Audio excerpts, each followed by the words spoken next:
The dust kicked up from the horses' hooves as they rode into Cedar Falls that morning, and Martha knew her life was about to change forever. She pulled her shawl tighter around her shoulders, trying to hide what the townspeople would surely see as God's curse upon her. The birthmark that spread across her chest like a dark red river had been the source of whispers and pointing fingers since she was old enough to understand.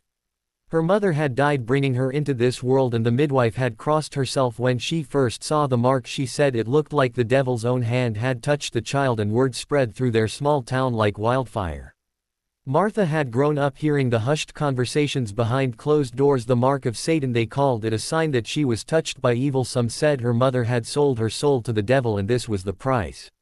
By the time she turned 20, Martha had heard enough. She packed what little she owned and left that place forever, thinking maybe somewhere else people might see past the mark to the person she truly was. But every town was the same: the stares, the whispers, the way mothers pulled their children closer when she walked by. She learned to keep her head down and her shawl pulled tight, living on the edges of communities where people tolerated her presence but never welcomed it. That morning in Cedar Falls she was running again. A group of young men had cornered her the night before, calling her a witch and threatening to drive her out. She had spent the night hiding in the abandoned barn on the outskirts of town, waiting for dawn to make her escape. The sun was climbing high when she saw the rider coming toward her across the dusty plain. She thought about running, but her horse was tired and she had nowhere left to go, so she sat there in the dirt beside the old well, watching him approach. Thomas McKenna had been ranching these lands for 30 years. He was a man who measured others by their actions, not their appearance. His weathered face had seen enough of life to know that real character came from inside, not from what people looked like. When he saw the woman sitting by the well, something in her posture spoke to him. She looked like someone who had carried too much pain for too long. Her dark hair fell around her face like a curtain, and she held herself as if she expected another blow to fall. He dismounted slowly, the way you do when approaching a wounded animal. His boots crunched on the dry ground as he walked toward her. His voice was gentle when he spoke. "Are you hurt, miss?" Martha looked up, startled. She had expected harsh words or demands that she move along. Instead, she saw kind eyes in a face lined by years of honest work under the prairie sun. "No, sir," she said quietly, "just resting." Thomas could see she was more than resting. She had the look of someone who was running from something or someone. The worn fabric of her dress and the way she clutched her small bundle told him she had been traveling hard. "My name is Thomas McKenna," he said. "I have a ranch about 5 miles north of here. You look like you could use a meal and a safe place to rest."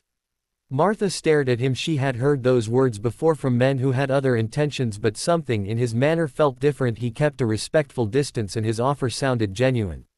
"I don't want to be any trouble," she said. "No trouble at all," he replied. "Everyone needs help sometimes." The ranch house was simple but clean, with whitewashed walls and a wide front porch. Thomas had built it himself after his wife Sarah passed 5 years earlier. It was too big for one man, but he had never had the heart to change anything about it.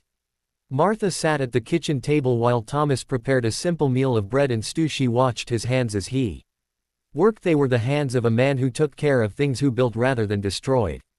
"You don't have to tell me your story," he said as he set the plate before her, "but you're welcome to stay as long as you need." Martha felt tears prick at her eyes. It had been so long since anyone had shown her simple kindness without wanting something in return. She ate slowly, savoring not just the food but the feeling of being safe. That evening, as they sat on the porch watching the sunset paint the sky in shades of gold and red, Martha found herself talking. She told him about her childhood, about the whispers and the fear in people's eyes. She told him about running from town to town, always searching for a place where she might belong. When she was finished, Thomas was quiet for a long moment. Then he said, "I had a daughter once. She would have been about your age now." Martha waited, knowing there was more to the story. "She was born different too," Thomas continued. "She had a twisted foot and a mark on her face that made people stare. Sarah and I loved her more than life itself, but the fever took her when she was just 7 years old." The pain in his voice was still fresh after all these years. Martha could see that some wounds never fully heal, they just become part of who you are. "People can be cruel when they don't understand something," Thomas said, "but that says more about them than it does about you." Martha stayed at the ranch through the summer, helping with the cooking and mending, and slowly beginning to believe that maybe she had found a place where she could rest her weary heart. But peace never lasted long in her life. The town preacher Reverend Blackwood had heard about the woman staying at the McKenna Ranch. He had heard the stories about her mark, and he believed it was his Christian duty to root out evil wherever he found it. On a hot August morning he rode out to the ranch with 3 other men from town. Their faces were set with righteous anger and their voices were loud with condemnation. Thomas met them at the gate. His own face was calm but there was steel in his voice when he spoke. "Gentlemen, what brings you to my land?" Reverend Blackwood pointed toward the house. "We know you have that woman here, McKenna, the one with Satan's mark. She needs to be driven out before she brings evil down on this whole valley." Thomas looked at each man in turn. These were men he had known for years, men who had borrowed money from him and whose cattle he had helped rescue during hard winters. "That woman has a name," Thomas said quietly. "Her name is Martha, and she is a good person who has been treated badly by people who should know better." The preacher stepped forward, his eyes blazing. "She bears the devil's mark, McKenna. Can you not see it? She is a walking sign of evil, and as long as she remains here we are all in danger." Thomas felt something shift inside him, a line being drawn that he would not allow these men to cross. "I see a woman who has been hurt by ignorance and fear," he said. "I see someone who works hard and asks for nothing more than to be left in peace, and I see men who claim to follow Christ but show no Christian love." Reverend Blackwood raised his voice. "You would defy God himself for this witch." Thomas stepped closer, his own voice growing stronger. "I would defy any man who brings hatred to my doorstep in the name of God. The God I know teaches love and compassion, not fear and cruelty." The confrontation lasted only minutes, but word spread quickly through Cedar Falls. Thomas McKenna had chosen to protect the woman with Satan's mark even when threatened by the church itself. Some people whispered that he had been bewitched, others said he had lost his mind with grief and loneliness, but a few, the ones who remembered what real faith looked like, began to think that maybe Thomas was the only one acting like a true Christian.